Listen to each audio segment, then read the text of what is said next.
দেখুন ভিডিও করা হচ্ছে আমাদের বাড়ির মহিলারা, চারটা মহিলা আছে তো, একজনকে মাছ করতে দিয়েছি, আরেকজন হলো পেঁয়াজ কুটছে, আরেকজন হলো রসুন আদা এগুলো চলেছে। এটা হলো দিদি ভাই, এটা হলো দিদি ভাই, আর এটা হলো আমাদের মেজো ঝগড়টি। দাঁড়ান দাঁড়ান বন্ধুরা দাঁড়ান। এই দেখুন আমাদের ছোট ম্যাডাম না মশলা করছে, ওকে একটু সামান্য কাজ দিয়েছে মশলাটা। হ্যাঁ, মিক্সচার মেশিন আছে, মিক্সচার মেশিনের মশলা ভালো লাগে না, মাংসটা কাদা কাদা হয়ে যায় তো, তাই ওনাকে আর কি পেস্ট করতে দিয়েছি, কাঁচা লঙ্কাটা পেস্ট করতে দিয়েছি। ঠিক আছে, মানে সবাইকে কাজ দিয়েছি।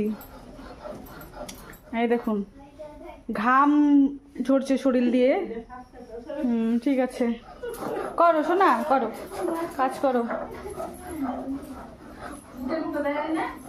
আর এই যে বাচ্চা কাচ্চা দোকানদারি করতেছে আর খাচ্ছে। হ্যাঁ, আর এই যে আমি বলছি